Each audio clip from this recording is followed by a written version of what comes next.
오늘 우리 그 최성희 선교사님이 아까 기도하시면서 읽었던 본문인데요. 우리 한번 같이 해피 이스터를 외치면서 여러분 있는 자리에서 함께 읽어주시겠습니다. 그러나 시작.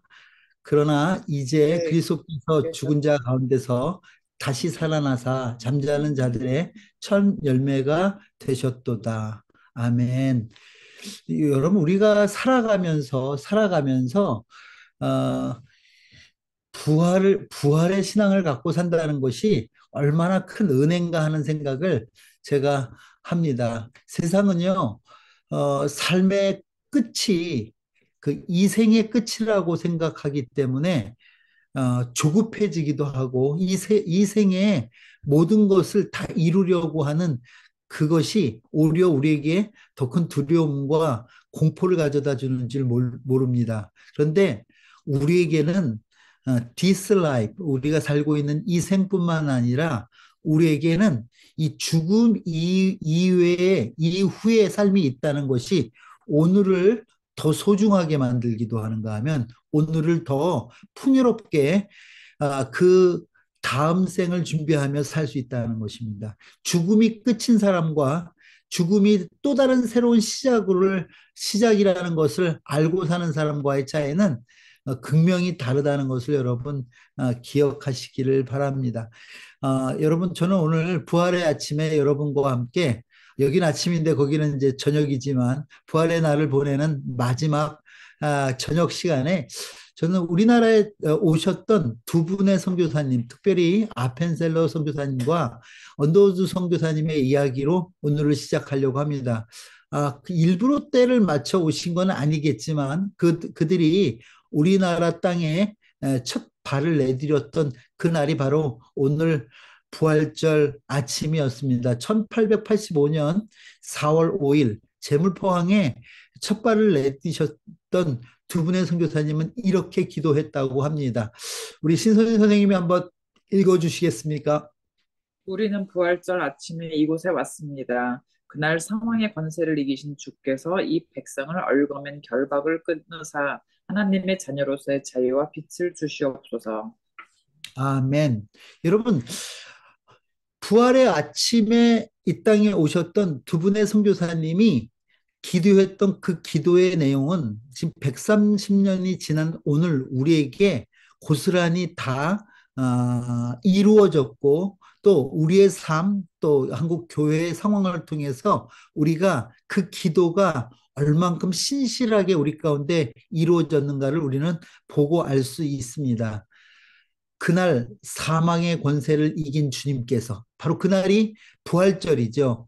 이 백성을 얽어가면 그 부활의 능력이 우리 조선 땅을 얽매놓고 있었던 대한민국을 얽매놓고 있었던 죽음의 결박으로부터 사망의 결박으로부터 어, 우리를 자유케 하실 뿐만 아니라 우리를 하나님의 자녀로 자유와 빛을 보며 자유와 빛을 이야기하며 살게 하셨다는 것이 얼마나 큰 감격이고 감사인지 모릅니다.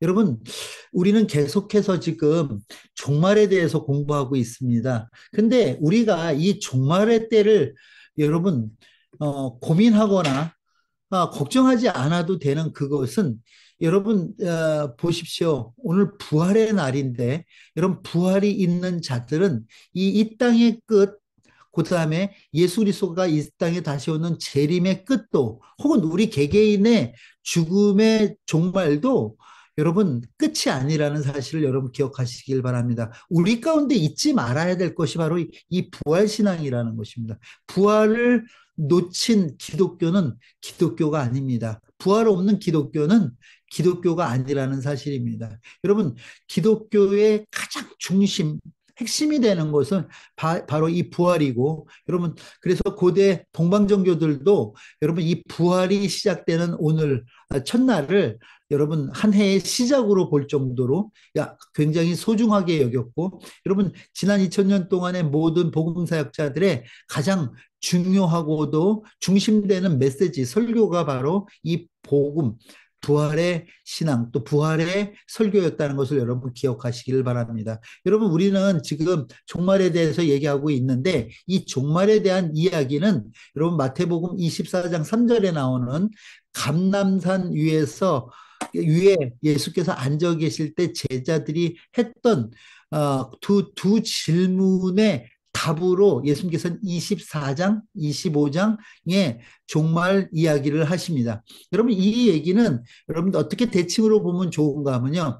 여러분, 마태복음 5장부터 시작되는 산상설교 있지 않습니까? 거기도 산이었습니다. 그 산상설교, 팔복으로 대표되는 그 산상수훈이라고 하는 산상수훈과 대칭을 이루고 있었다 하는 것을 여러분 기억하십시오. 그렇다면 여러분 여기서 오늘 저는 제 설교의 결론과도 같은 이야기를 말씀드리려고 하는데 무슨 얘기냐면 산상수훈이 산상수훈이 여러분 하나님 나라 백성의 삶의 태도와 삶의 원칙에 대해서 얘기하셨다면 예수님의 말씀은 오늘 이 종말론이라고 우리가 얘기하는 감람산 설교에 있어서도 이 설교가, 이 말씀이 어떻게 하면 우리가 구원을 받고 구원을 받지 못하고에 대한 구원에 관한 관점에서 얘기했다기보다는 오히려 더 이 마지막 때를 사는 성도들이 어떤 자세로 이 땅을 살아야 되는가에 대해서 여러분 24장으로부터 시작되는 이 종말장에서도 설교하고 계시다는 거예요. 근데 우리가 이 24장부터 시작되는 이 종말장을 잘못 이해하는 것은 이 말씀이 모든 사람들에게 하셨다는 그 잘못된, 다시 바꿔 얘기한다면 청자에 대한 잘못된 생각이 이 말씀을 그동안 많은 설교자들에 의해서 잘못 알레고리적으로 해석하는 그 결과를 가져왔어요. 근데 여러분 오늘 우리가 보는 말씀과 같이 이 말씀은 제가 지지난 시간 계속 말씀드렸듯이 이 말씀은 제자들의 질문에 제자들에게 하신 말씀이에요. 이 얘기는 무슨 얘기냐면 청자가 예수님을 따랐던 12제자예요. 여러분 12제자는 모두 순교하는 걸 여러분도 잘 알지 않습니까? 그러면 그렇다고 한다면 이 지금 이야기하는 이 종말의 얘기는 예수 그리스도를 믿어 주의 백성 되고 주의 성도 되고 제자된 자들에게 주시는 말씀이지 이 이야기를 통해서 믿는 자와 믿지 않는 자를 가르치겠다는 얘기는 결코 아니라는 사실입니다. 4장, 5장을 여러분 마태복음 죄송합니다. 5장, 6장의 산산수원에서도 하나님은 그때는 아직 그때는 예수를 중심으로 모인 자들의 하나님 나라 백성에 대한 얘기를 했다면 오늘 우리가 읽고 있는 이 얘기는 제자들에게 마지막 때를 살아가는 종말의 때를 살아가는 너희들이 어떻게 이 땅을 살아야겠냐는 삶의 자세에 대해서 얘기한다는 것을 여러분 기억하시길 바랍니다. 제자들의 두 질문이 있었는데요. 첫째는 어느 때에 이런 일이 일어나겠습니까? 이 얘기도 우리가 잘 봐야 될 것은 뭐냐면 그 이전에 예수님께서 성전에서 하셨던 얘기예요. 뭐요? 돌 위에 돌 하나 남지 않고 다 무너질 것에 대해서 이야기하셨어요. 여러분, 요 얘기를 오늘 여러분들이 잘 기억하셔야 돼요. 왜냐하면 성전은 있으나 예수가 없었던 그 당시 사람들의 종교적 습관과 습성을 여러분 기억하시고 오늘 비유를 들으시면 참 좋겠습니다. 율법은 있었지만 예수 없는 그런 껍데기뿐인 그런 종교적 습관과 행태들을 또 예수님 자기들이 혈통으로는 아브라함의 자손이라고 이야기하지만 그 혈통이 의미하는 예수 그리스도, 메시아 예수 그리스도에 대해서는 알지 못했던 무지한 자들에 대한 이야기를 여러분들이 전제적으로 알고 계셔야 돼요. 어느 때 이런 일이 할 때 이런 일이라는 것은 종말의 때 다시 바꿔서 예수께서 다시 재림하는 때 혹은 성전이 무너지는 때 다 이게 같은 함축적 의미들을 가지고 있습니다. 그런데 왜 이 질문을 제자들이 예수님께 했느냐를 우리에게 묻는다면 여러분, 우리는 다 알고 있지 않아요? 예수님께서 그 성전이 무너질 것과 예루살렘이 멸망할 것에 대한 예언, 그 이후에 제자들의 질문이었다는 거예요. 그러니까 여러분, 이것을 같이 놓고 보셔야 오늘 여러분 비유가 보인다는 것을 여러분 기억하시길 바랍니다. 그리고 또 세상 끝에는 무슨 징조가 있겠습니다. 요 얘기도 보세요. 어떤 징조인가 하면 세상 끝의 징조가 예수 그리스도께서 다시 재림하시는 그 세상 끝을 얘기하는 겁니다. 그러니까 요 두 가지 질문에 예수님께서는 여러 가지로 대답하시고 오늘 24장 말미부터 세 가지 비유로 이 질문에 대한 비유의 대답을 하셨다는 거예요. 그러니까 이것을 다른 용도로 쓰면은 왠지 이 앞뒤가 안 맞는 이상한 비유가 되더라 하는 거예요. 근데 이런 정황과 관계없이 종래 이 비유를 알레고리적으로 앞뒤 상관없이 그 비유 자체를 풀어가려고 하다 보니까 무리가 되는 비유풀이들이 많이 나왔었다 하는 겁니다. 여러분, 이 종말에 대한 비유 세 가지는 무화과나무 비유가 있고요. 그다음에 오늘 우리가 살펴보게 될 열처녀 비유가 있고요. 그리고 다음 시간 보게 될 달란트 비유가 있다는 것을 여러분 기억하시길 바랍니다. 근데 여러분, 다시 제가 또 말씀드리는 것은요. 이 비유 모두 종말의 때와 시기에 대한 비유라는 것을 여러분께서 잊지 마시고 보시기를 바랍니다. 마태복음 24장 34절 35절입니다. 내가 진실로 너희에게 말하노니 이 세대가 지나가기 전에 이 일이 다 일어나리라. 천지는 없어질지언정 내 말은 없어지지 아니하리라. 예, 그러니까 변화하는 세상 속에서 변치 않는 것이 있는데 그것이 바로 예수 그리스도의 말씀, 즉 하나님의 말씀만 영원하다 이런 얘기예요. 다시 바꾸어 얘기한다면 하나님의 말씀은 그 결과가 있다 이런 얘기예요. 그러니까 지금 예수님께서는 어, 제자들에게 이야기하실 때 그 징조와 어떤 사건, 어떤 일이 일어나겠습니까 하고 현상과 징조를 묻는 제자들에게 야, 상황, 환경, 처지, 현상 이것이 중심이 아니야.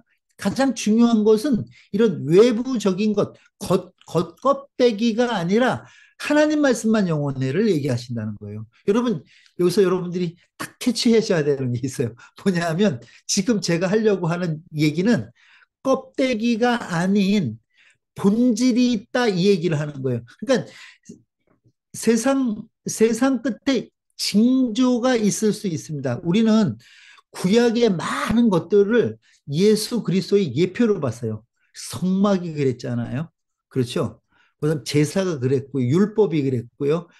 여러분, 솔로몬이 지었던 아름다운 성전도 예수 그리스도를 예표하는 거라고 우리는 배웠어요. 근데 예표가 진짜는 아니었다는 거죠. 여러 가지 징조가 이 땅에 일어날 수 있지만 우리가 중심해야 되는 것은, 우리가 관심해야 되는 것은 그 징조가 아니라 변치 않는 하나님의 말씀이라는 것을 여러분 귀 기울이셔야 된다 하는 것입니다. 그렇기 때문에 이렇게 이어집니다. 말씀은.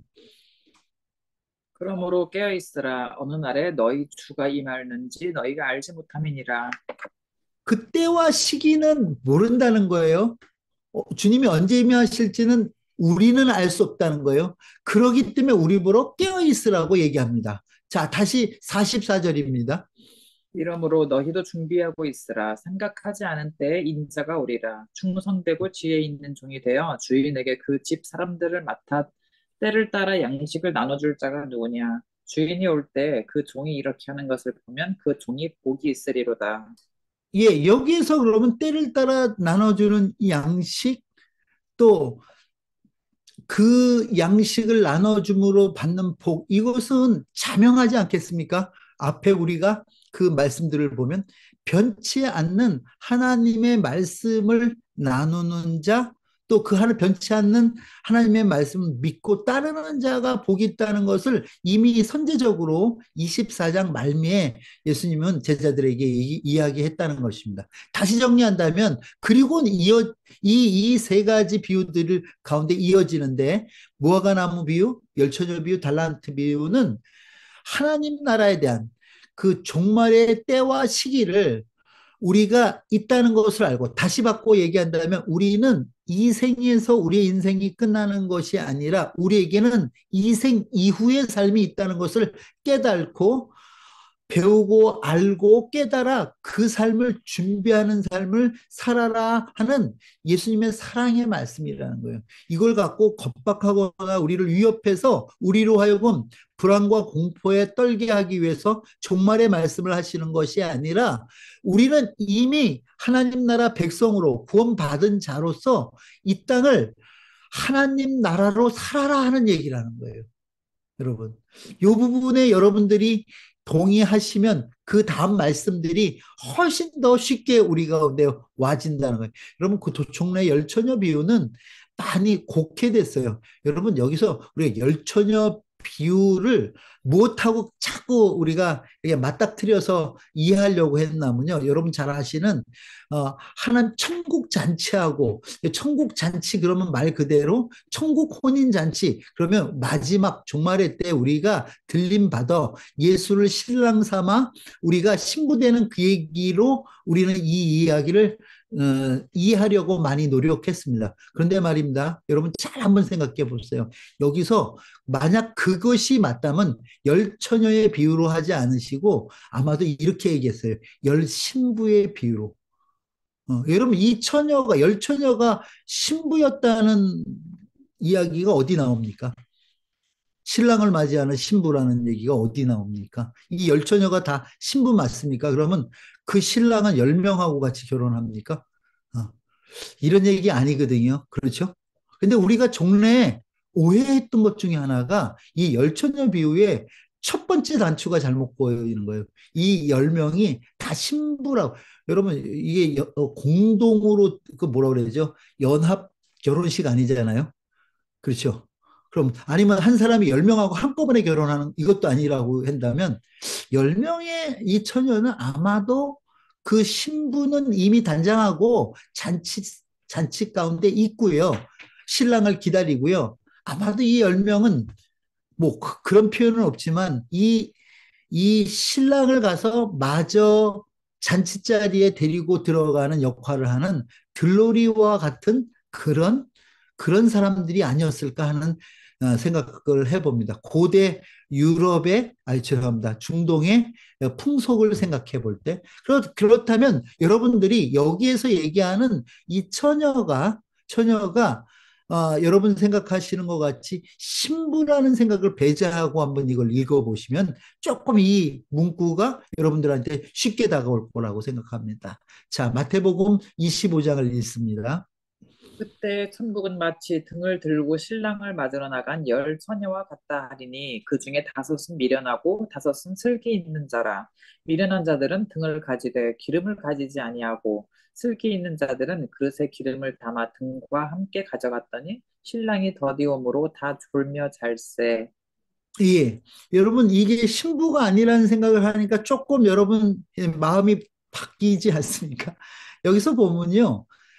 이 10명의 처녀 중에서 5명을 뭐라고 성경은 표현하면 미련하다 이렇게 표현하고요.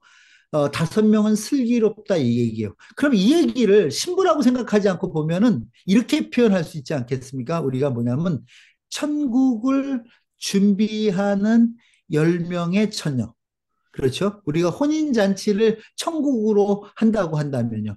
다시 바꿔 얘기한다면 종말을 준비하는 10명의 처녀. 이렇게 하면 훨씬 더 쉬워지죠. 그렇죠? 그러면 종말을 준비하는 자들 가운데 하나님 나라를 준비하는 자들 가운데에는 두 종류의 사람이 있다는 거예요. 하나는 슬기롭게 그 종말의 때 시를 준비하여 살아가는 자. 지금 계속 예수님께서 그러잖아요. 깨어 준비하라 그랬잖아요. 그러니까 다른 때가 아니라 이 천국이라는 이것, 죄송합니다. 혼인잔치라는 그것을 천국이라고 봐도 좋고요. 그다음에 종말이라고 봐도 좋습니다. 그 때가 있다는 거예요. 그렇죠. 문이 닫혀진 때가 있다니까. 그러면 그걸로 본다면 여러분 종말의 때를 준비하는 사람에게는 두 종류의 사람이 있다. 여러분 이렇게 이해하는 게 훨씬 더 이 말씀을 바로 이해할 수 있는 거라는 거예요. 이걸 갖고 어, 기름 준비 못해서 지옥 간다 뭐 이렇게 얘기하는 거는 너무 어불성설이라는 생각을 해봅니다. 그러니까 여기서 보시다시피 종말을 준비하는 혼인잔치를 준비하는 하나님 나라를 준비하는 다 좋습니다. 다 깨어 준비하는 그 얘기. 그럼 이 미련한 사람과 여러분 여기에서 보는 슬기로운 사람의 차이가 무엇인가를 보면 우리가 어떻게 이 일을 준비해야 되는가를 알 수 있겠죠. 미련한 자는요, 등은 가지되, 여러분 보세요. 등이라는 것은 무슨 얘기냐면 불을 밝힐 수 있는 기구가 등이죠. 그렇죠? 등은 있었다는 거예요. 다시 받고 얘기한다면 이전 예수님의 얘기들, 리셋하기 전에 예수님의 얘기들을 한번 생각해 본다면 이 등, 그들은 성전은 있었다는 거예요. 이렇게 생각할 수 있지 않겠습니까? 그들에게 율법은 있었다는 거예요. 그들은 혈통적으로 유대인으로 태어나 아브라함의 자손이라는 그런 홀은 있었다는 거예요. 그렇죠? 그런데 그들에게 없었던 것이 무엇입니까? 기름이 없었다고 얘기합니다. 또 슬기 있는 자들은 그릇에 기름을 담아 등과 함께 가졌다 얘기했어요.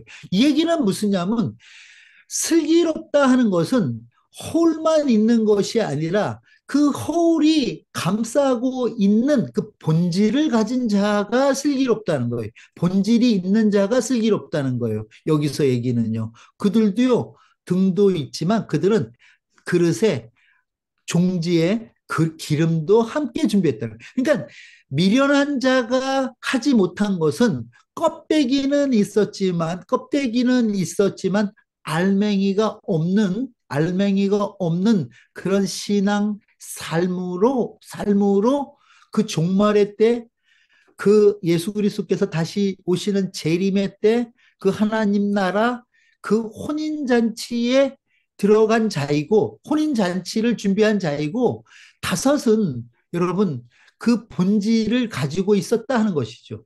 여러분 이렇게 이해하는 것이 이 말씀을 바로 이해하는 방법이 아닌가 하는 생각을 해봅니다. 그런데 문제는 말입니다. 여기서 이들의 행위가 이들의 그 안에 들어가고 안 들어가고를 결정하지 않았다는 거예요. 왜냐하면 둘 다 슬기로운 여자도 그렇고 미련한 처녀도 그렇고 둘 다 신랑이 더디움으로 졸며 다 죽으셨다 이런 얘기죠. 이 얘기는 그들의 행실에는 별 차이가 없었어요. 둘 다 자버렸잖아요. 예를 들어서 지혜로운 처녀들이 끝까지 졸립지만 그들은 눈에다 가시, 옛날에 공부 열심히 할 때 해보셨어요. 성냥개비로 눈을 이렇게 눈꺼풀이라고 그럽니까? 이렇게 받쳐놓고 책을 보겠다고. 아, 옛날에 저도 막 그 반딧불 잡아 켜놓고 막 형설지공의 얘기들이 있지 않습니까? 막 그렇게 막 밤을 새도록 신랑을 기다려 그리고 기필코 신랑을 맞아 들어갔다 했다고 그러면 그들의 노력, 그들의 수고가 거기에 들어갔구나. 우리도 그런 수고와 노력을 해야 된다. 이렇게 얘기를 할 수 있겠지만 오늘 성경은 뭐라고 우리에게 얘기하냐면 신랑이 더디움으로 신부들의 여기에 기다리는 이 들러리들의 책임이 아니죠. 신랑이 더디움으로 졸며 잤다고 얘기합니다. 다 같이 잔 거예요. 그러니까 잔 자와 깨어있던 자가 있었던 게 아니에요. 그렇다고 얘기한다면 우리가 지금 예수님의 말씀 속에서도 깨어있으라는 그 말씀의 의미가 달리 해석될 수밖에 없다 하는 것입니다. 그래서 열처녀는 미련한 자, 또 슬기 있는 자인데 이 미련한 자와 슬기 있는 자를 나누는 그 아주 중심이 되는 것은 기름이 있느냐 없느냐의 문제였다는 거예요. 그렇다면 여러분 이제는 또 다시 이런 고민을 하실 겁니다. 뭐냐면 그러면 여기서 얘기하는 기름이 무엇입니까? 하는 얘기를 우리는 같이 할 수 있어요. 근데 또 제가 한번 문헌들을 쭉 찾아보는데 좀 안타까운 거 하나는 뭐냐면 여기에 이 기름을 많은 목사님들이 성령이라고 표현하신 분들이 많습니다. 여러분들도 저한테 성령이라고 얘기하실 수도 있겠죠. 왜냐하면 종래 그런 얘기를 많이 들어봤으니까. 근데 한번 잘 생각해 보십시오.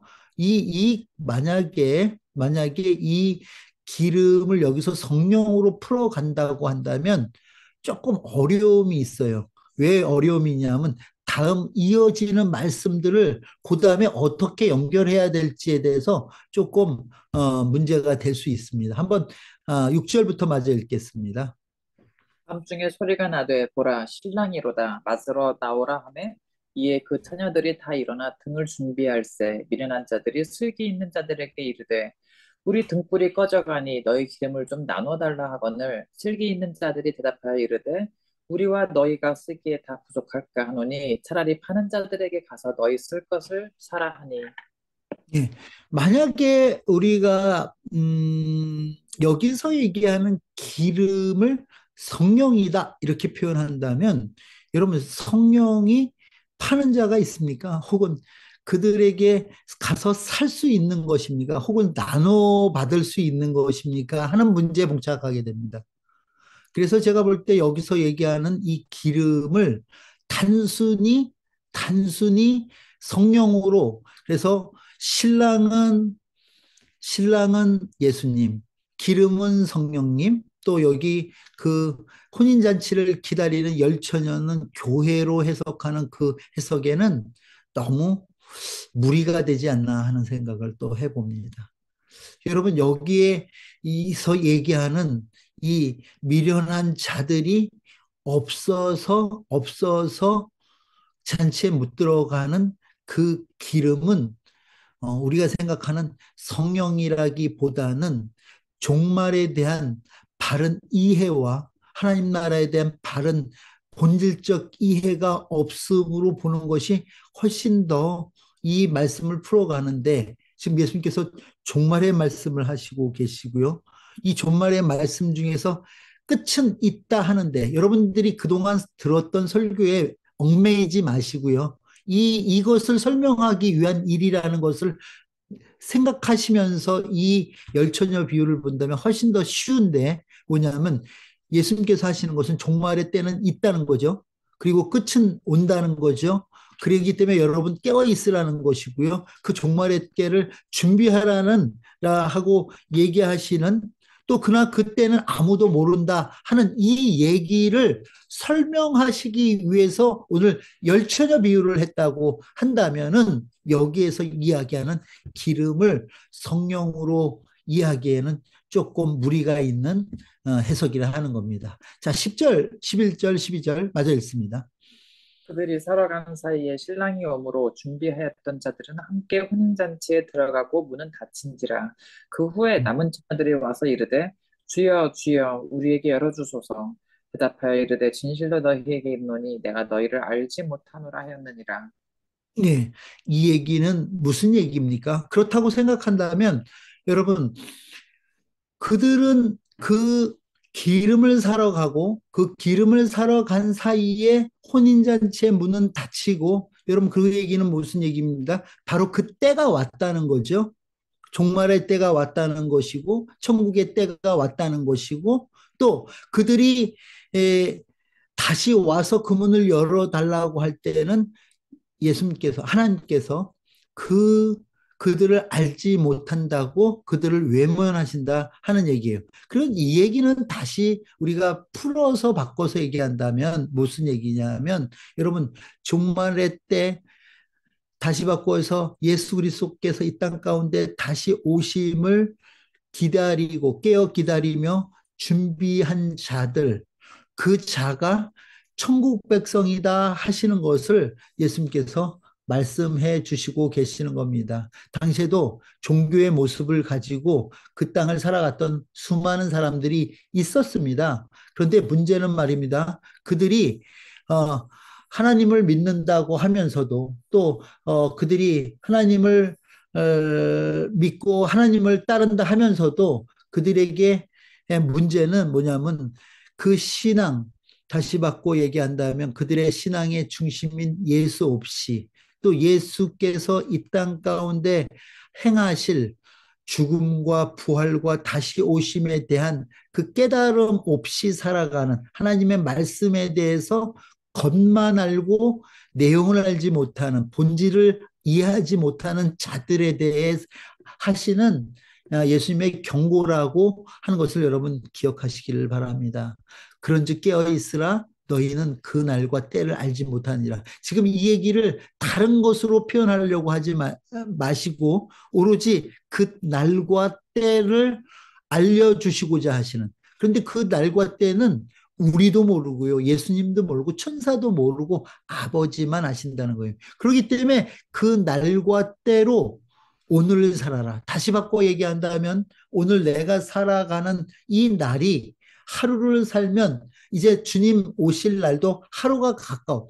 다시 바꿔서 흘러가는 시간을 살아가는 자가 아니라 우리 가운데 하루하루 다가오는 주님의 그 걸음걸이를 주님의 다시 오심을 고대하며 우리가 살아가는 자로 이 땅을 살아가라는 거예요. 여러분 지금 제가 보여드리는 이 말씀들은요 이미 우리 24장에서 반복됐던 이야기인데 다시 한번 읽습니다. 36절입니다.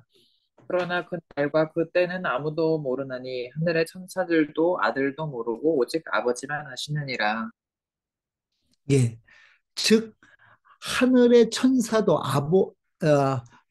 아들도 모르는 그 날, 그 날을 준비하여 살아가는 자, 깨어 준비한 자가 바로 오늘 슬기로운 자라 하는 그 말씀입니다. 오늘 부활절 아침 또 부활의 날 저와 여러분이 받아야 될 말씀의 교훈은 하나님은 우리로 하여금 하나님 자녀 되게 하기 위하여 예수 그리스도를 주셨을 뿐만 아니라 그 예수 그리스도께서 죽으시고 다시 부활하심으로써 부활의 첫 열매 되어 주셨음을 우리는 믿습니다.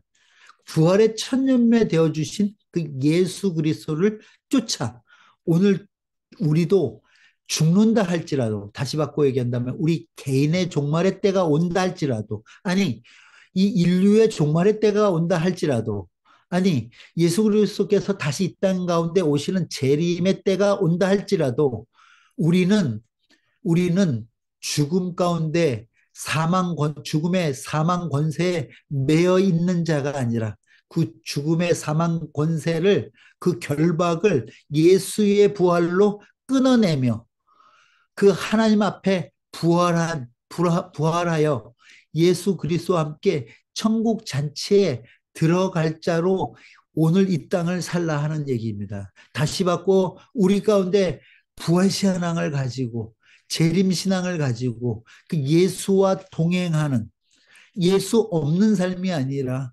예수로 살아가는 그런지 이제는 내가 사는 것이 아니요 내 안에 그리스도가 사십니다 하는 그 고백이 저와 여러분의 고백되기를 주의 이름으로 축원합니다. 그 고백을 따라 예수가 내 안에 있어 예수를 죽음 가운데서 살리신 이의 영이 오늘 내가 죽는다 할지라도 내가 종말을 맞이한다 할지라도 나를 그 죽음 가운데서 다시 살리실 것을 믿으며 이 땅을 하루하루 종말의 삶을 예수 그리스도의 다시 오심을 고대하며 살아가기를 바라는 예수님의 간절한 요청이라는 것을 여러분 기억하십시오. 또 뿐만 아니라 그분이 우리에게 그 얘기를 하는 것은 그날을 우리가 죽어서 사는 것이 아니라 예수와 함께 사는 오늘이 내게는 천국이요. 예수와 함께 사는 오늘이 내게는 복되고 즐겁고 아름다운 부활의 날임을 우리는 이 땅 가운데서도 누리시라 하는 예수님의 말씀인 것을 여러분 기억하시고 여러분 열처녀 비유의 슬기로운 처녀의 삶과 같이 여러분 홀만 있는 신앙이 아니라 우리에게 그 신앙의 본질인 예수 그리스도를 붙들고 살아가는 저와 여러분 되기를 주의 이름으로 축원합니다. 기도하겠습니다.